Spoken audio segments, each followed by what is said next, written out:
O jejum intermitente, ele é uma estratégia para você baixar níveis de insulina de forma aguda, tá? Já vou te falar porque que isso é importante, mas antes de falar isso, o que é bom separar?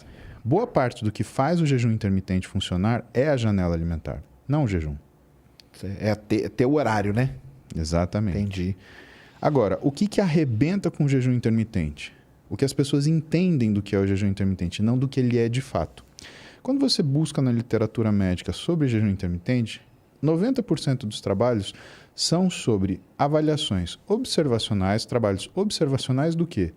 Do jejum dos muçulmanos, o isso que eu ia Ramadã. falar. É o Ramadã, exatamente. Isso não é jejum intermitente, Sérgio. Por quê? Primeiro, não tem um horário fixo para começar.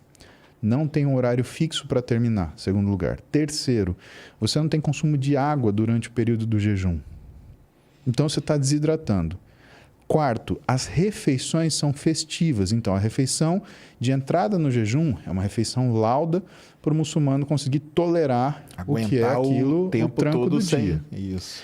E a refeição no final do dia, o iftar, ela é uma refeição festiva que você faz com seus amigos. Ou seja, não tem nenhum tipo de objetivo científico, fisiológico, fisiopatológico, de emagrecimento, de ganho de massa muscular. Nada disso.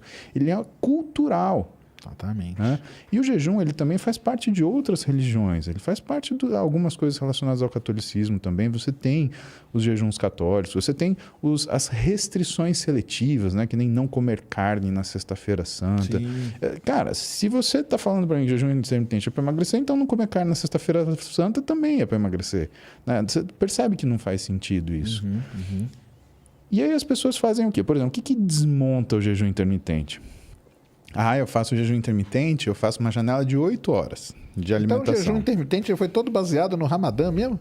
Na verdade, não. É que modernamente, quem estuda jejum intermitente associou o Ramadã como um modelo observacional. Admitindo que aquilo era jejum intermitente, mas não é, porque o propósito do jejum intermitente do Ramadã é religioso e, portanto, ele segue ritos festivos associados a ele. O jejum intermitente que um médico, aonde? Se não me engano, em Boston, em 1916, quer dizer, estamos falando mais de 100 anos atrás, né? Era um endocrinologista que ele queria desenvolver uma forma de acompanhar os pacientes que tinham diabetes tipo 2, aquele diabetes que acontece pela idade ou por hábitos irregulares alimentares, né? E ele precisava de um método alimentar que ele conseguisse, ao mesmo tempo que o paciente comesse, né, a quantidade de comida que ele queria comer, só que ele conseguisse controlar mais ou menos, né, a forma de resposta metabólica. E aí ele introduziu o conceito de jejum intermitente, que, aliás, todo mundo acha que é essa janela de 8 horas. E não é. O jejum intermitente ele tem 3 formas. Ele tem o whole day fasting, o alternate day fasting, e aí ele tem o que a gente chama de time restricted. Tá?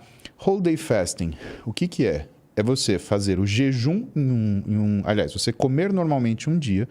No dia seguinte... É o do dia, né? É um dia pulando um dia. Exato. Só que no outro dia, para o whole day fasting, o que você faz? Você escolhe uma refeição e come 25% do volume calórico que você comeu no dia anterior.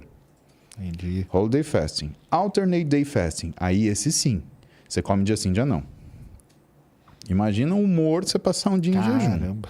Fácil, nem é bom nem pensar. É bom nem pensar. Eu acho que eu enlouqueceria, tá?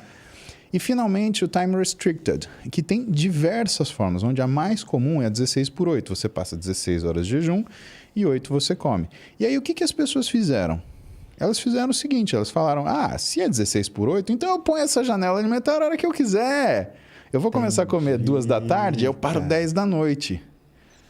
Sérgio, isso é o que as pessoas já fazem, Sérgio. Ela não toma café, almoça à tarde, fica beberiscando no meio da tarde, chega à noite, faz um jantoço e aí? Não, agora eu estou em jejum. É só comer antes das 10 que eu faço um jantoroço e tá tudo bem. E aí fala que o quê? Que não funciona. Exatamente. Entendi. Mas não é jejum intermitente. Certo. Entendi. Né? E aí o que elas vão fazendo? Elas vão narrowing esse intervalo, então é 16/8, vira 17/7, vira 16/6. Até, sabe, chega uma hora que você vai fazer o quê? Uma refeição por dia? Sim, chama dieta do guerreiro. Porque diz que na antiguidade o homem na selva, né, roubando banana de macaco, ele fazia uma refeição por dia, ele comia tudo nessa refeição.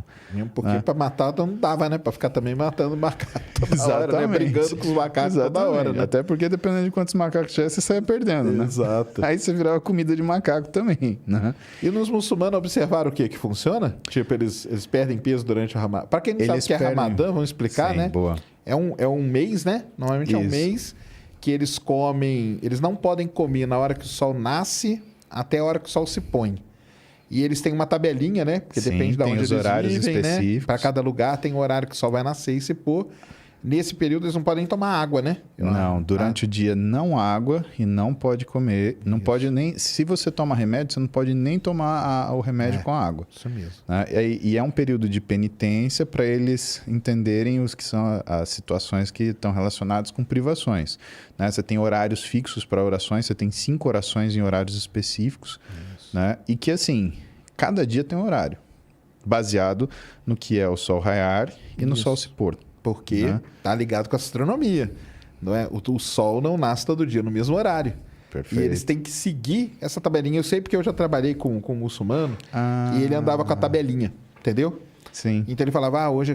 não, cara, hoje eu não posso. Só daqui tanto tempo que eu posso comer e tal. Então ele tinha sempre a tabelinha para consultar. Sim. Por isso que eu tô ligado. E ele anda com o tapete dele, né? Anda com o tapete, tudo isso aí. Eu lembro que eu fui dar um curso de suplementação, fisiologia esportiva e nutrição esportiva em Dubai.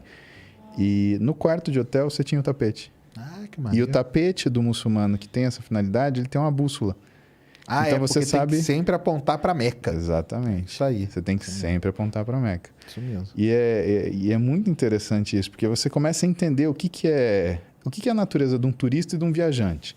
O turista, ele quer, sei lá, Disney, uhul. O viajante, ele quer entender como a coisa se processa. E o legal na vida é você ser viajante para você absorver aquilo e tentar entender algumas coisas que acontecem com a sua vida, na sua rotina, no dia comum, para aquilo que é o seu modus operandi e até entender de algumas coisas por que elas são como elas são.